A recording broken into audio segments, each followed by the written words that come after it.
Hello, this is Arjun Kwasnikov again, and this is part 13 of Delzhi in 44 letters. Thank you very much for joining me.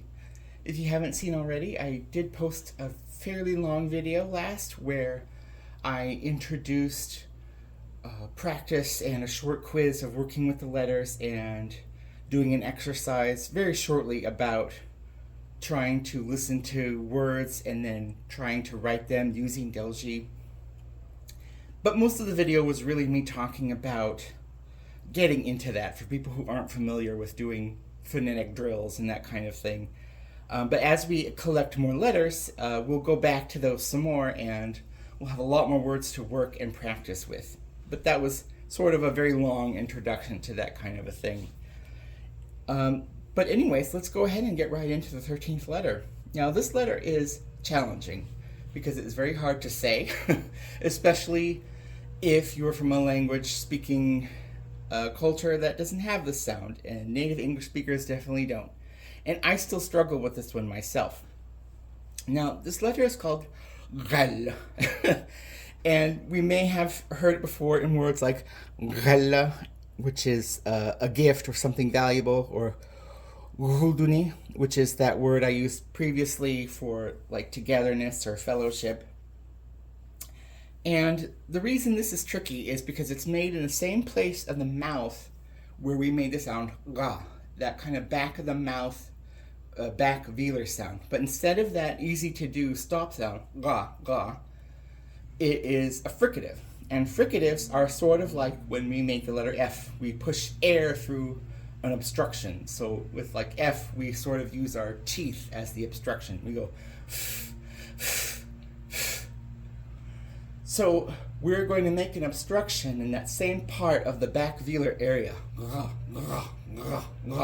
And it does not sound pleasant by any means, and I still struggle with that sound today. But if we can kind of get a grasp of it, I think it's worth it because it shows up in some pretty cool words, and it's also what gives the Dena'ina language a little bit of its unique flavor. That kind of throaty G sound is not found in too many languages, I think, in this part of the world. Definitely some other Nadene region languages, which is that big historical linguistic group of languages that are related like families. But it is what gives it some sort of flavor, and if you hear that sound from out of nowhere from somebody speaking a language, there's a very good guess that if you're somewhere around here, you could tell it's a local variant of Dena'ina. So let's draw Ghel. Let's make the shape. And while I prepare my brush, I'll talk about the shape.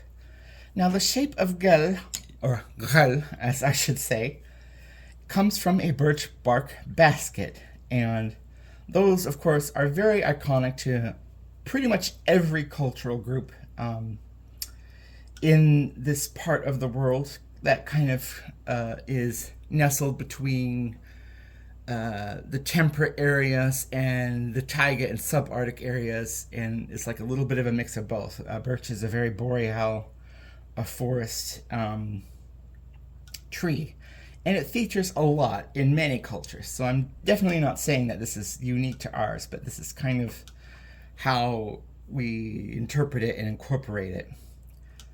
And so the shape comes from looking down on top of a birch bark basket that has been formed and shaped.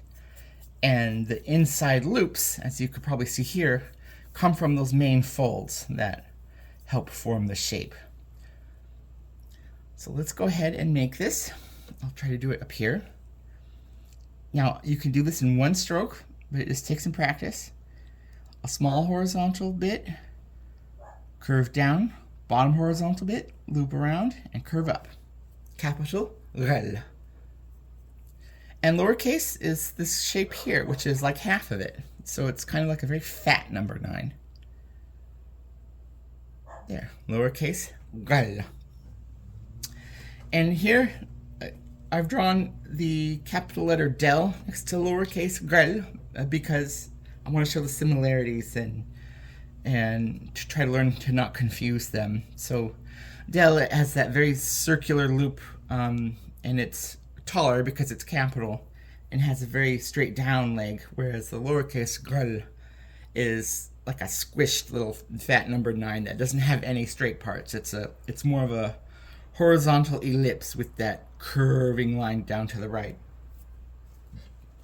Now, as I mentioned before, birch bark basketry, which is probably one of my favorite alliterative phrases, is very iconic of ancient cultures here. And many of the artifacts in the region that we have uncovered are made of birch bark, because many times when things like bowls and baskets were made, they were cured and prepared in such a way that they could be waterproof and last a very long time.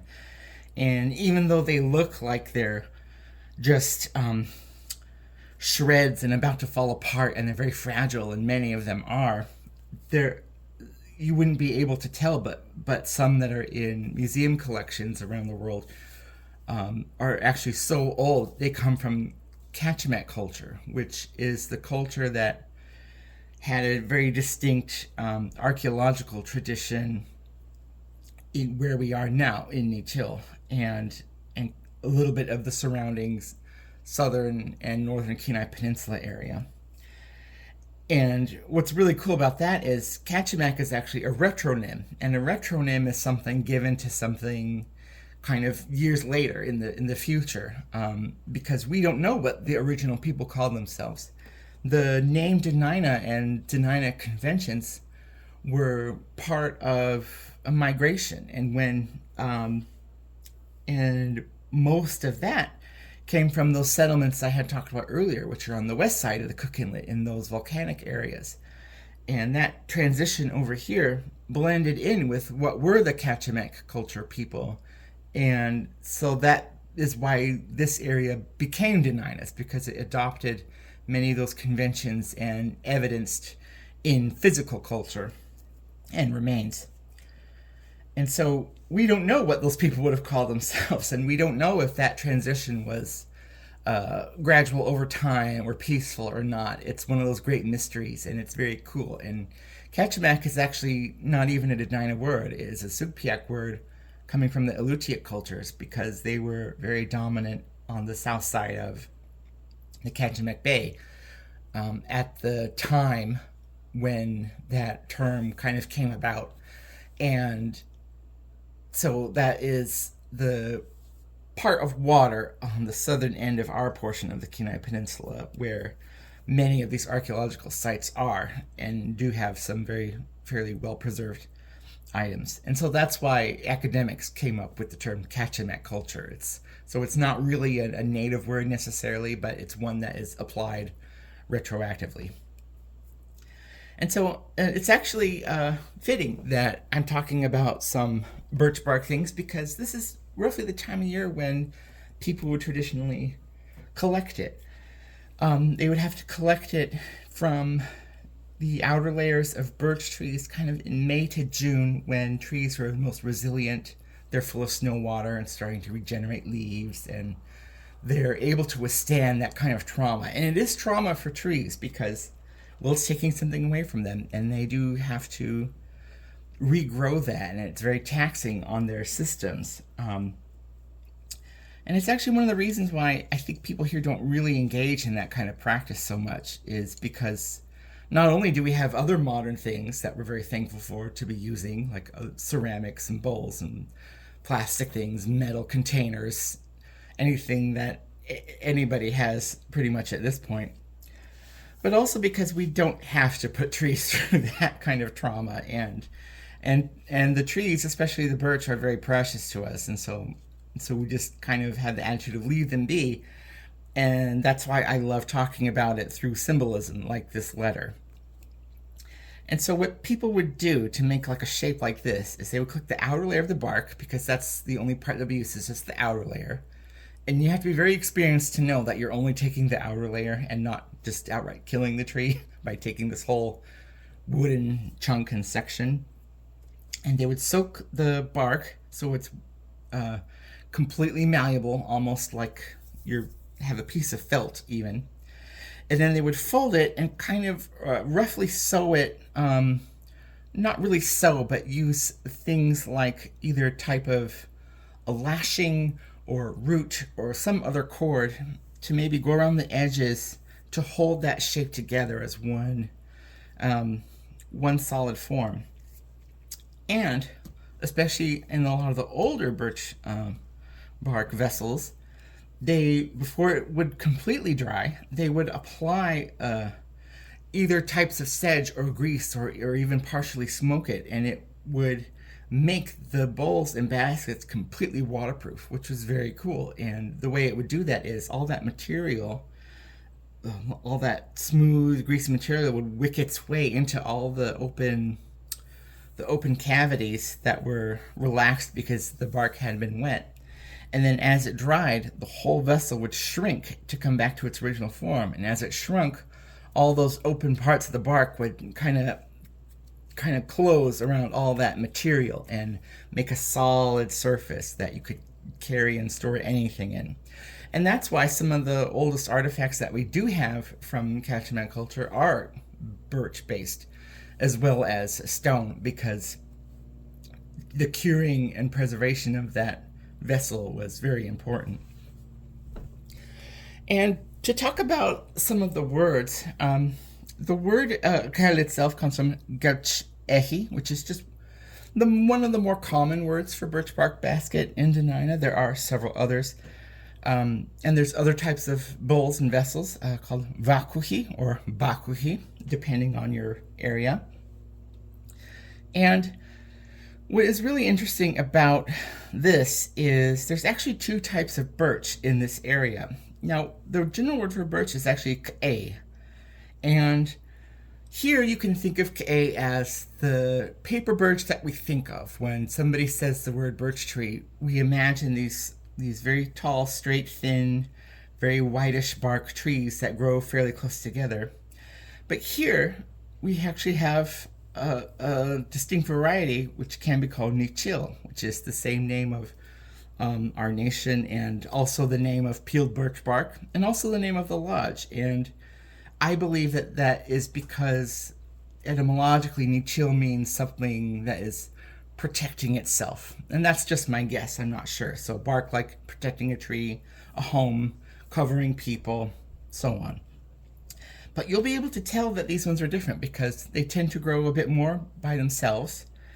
They're a bit bigger and they're wider and have more darker silvery bark, and they tend to grow in very crookedy configurations. And I've actually heard from somebody who studies trees that they're a type of mutation of a birch that have employed some other tree genes from the area, and they're very unique in this part of the world.